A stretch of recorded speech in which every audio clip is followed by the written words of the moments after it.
Doon sa income, lalo na doon sa mga mag-asawa, no? At may mga mag-asawa na kaposisyon. At dito, nasisilip ang napakalaking pera. Sana huwag kayong padadala ng anumang tukso. Lalo na ang inggit. Dahil mag-asawa, magre-receive ng 200 million doon sa cheque. So, huwag nyo na kayo iingitan nyo lang. Siguro, may talaga rin si God dyan. Bakit ganun kalaki? Kasi mag-asawa yan. Everyone sa inyo may mga bonus na 100 million plus. Except to sa passport ninyo na 15 million. Mas 1 million na cheque. So, ang makukuha nyo yung 100 plus ninyo cheque yun. Nagaling ng Europe of European. Doon sa account ko. Prepare na kayo, baka mamaya may bata. Prepare nyo na yung sarili ninyo. Talagang ganun. Yan. Hati-hati ko na yan. Yung babies na nakuha natin, pinagkati-hatihan na yun doon sa 30%. Ako kung dito na natin, tawag dito sa inyo. Video. Kung ilan kayo dyan sa Golfinan, kung ilan kayo dyan sa Royal Peso, i-divide nyo yung 30 billion. Lalabas yan kung magkano ang bawat isa sa inyo. Matisa pa ako, sir. Kapag ko rin. May wala na yung pasyata dyan. 30 billion divided into 90... Ano? 91 ng official. Pag kinumpit yun sa calculator nyo, lalabas siya 192 million. Napakalinis ang ano.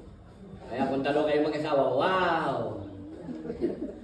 Sarap ang buhay.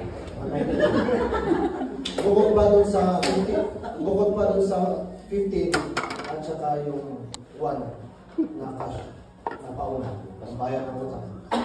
Pasalamat tayo kay God at ako nagpapasalamat din ako at hindi nagagalaw yung personal ko. Hindi nadadagdagan pa. Nandiyan naman yung pinamamahal ko.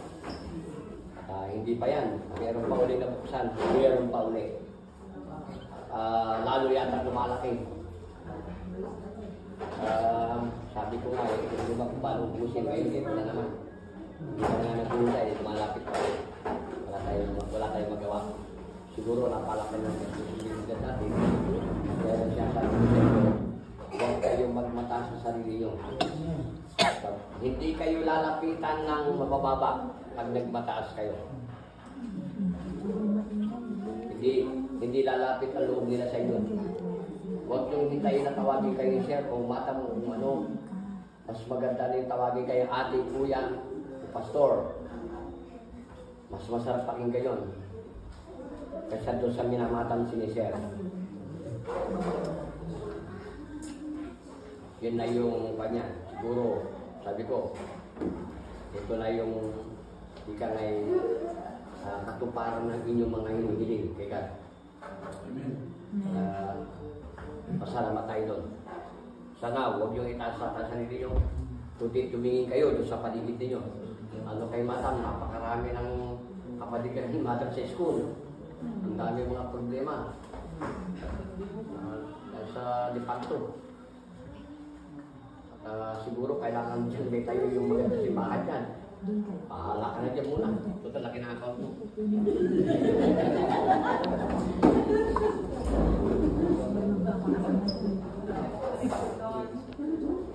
In province. Yes, sir. Nakita ko din naman yung siguro napakaraming tao.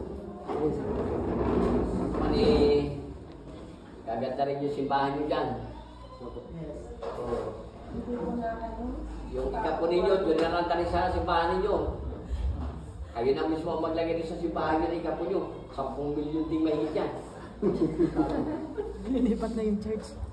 Ayos po, Pastor. Nagkamali ako sa computation.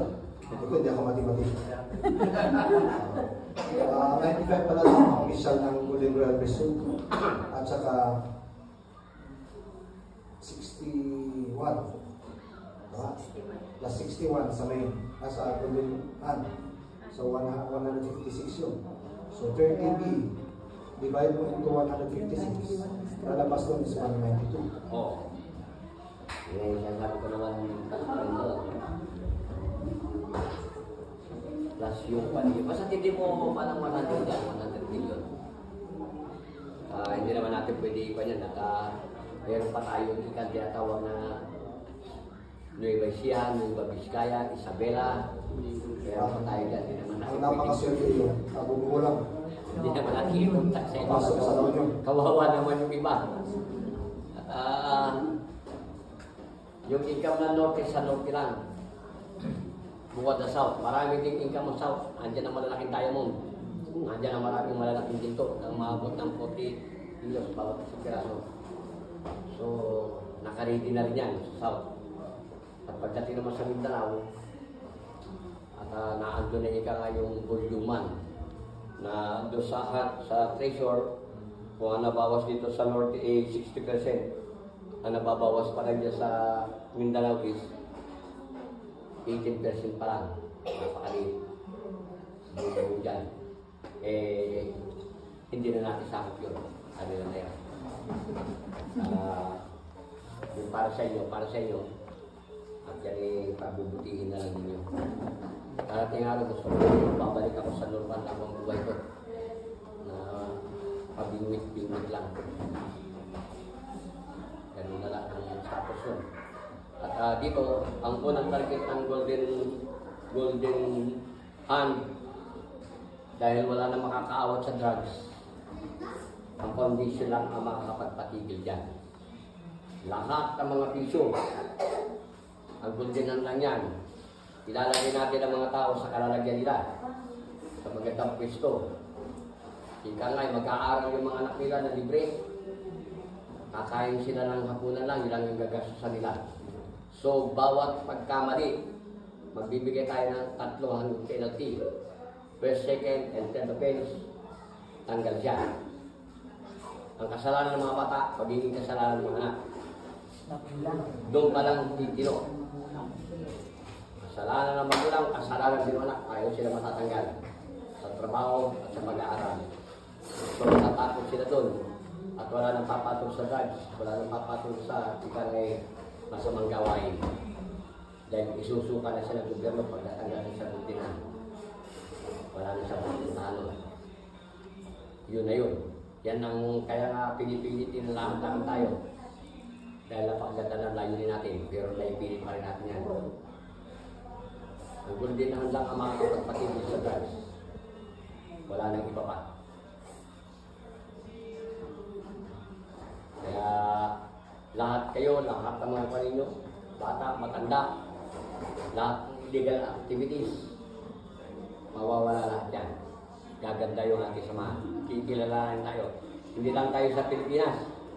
Gagamitin din ang Kerama account sa ibang bansa. At lalo ngayon, gira-gira. Marami maghihirap dyan. Marami mong utang naman. Nandiyan naman yung ating account para ika nga buhay hindi. Mga pagkakautang nila. At napakarami na. Almost. Abutin na itong September. Kaya namumong problema ang September. September nung pumasok yung pagbabayad nila, aabutan na naman sila. Another 75 trillion saan sila kukuha ng tubo. Ang Pilipinas, gumagastos lang tayo ng ulos pati sa construction, gumagastos lang tayo ng 12 trillion. Kasama na lahat yan. So napakalaki ng ikang ay tubo. Pag inabutan sila dyan, kaya nagmamadali na sila na mismong gumagalaw. Wala na tayong choice doon. Pag September, alaada ko naman, 75 trillion na naman yan. Hindi naman sila kung talaga masakit sa ulo. Hindi naman natin pwede pakainin lahat ng Pilipino. Patuto kung katamaran. Maraming mamamatay kagad ng mga bata. Kahit na ito pa kanyang gagawin. Pati ko kain. Kaya, pinasyasabi ko na gagamitin din natin sa ibang bansa. Kaya kayo, bawat isa sa inyo, bakit kayo nagtataka kung bakit pinilit ko na pumasok kayo sa 100 plus, bawat account ninyo. Lahat within 6 months, papasok ang 2 billion para sa inyong red passport. Pag sinabi na red passport, tingnan kayo.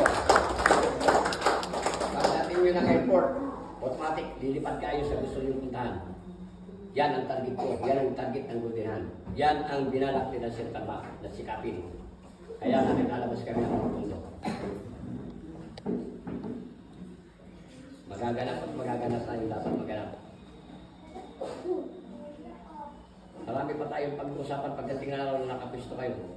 Sana umabot kayo dun sa magandang usapin dahil ipagmamalaki kayo ng mga pamilya ninyo at kamag-anak ninyo. Problema na sa 3 months na lang.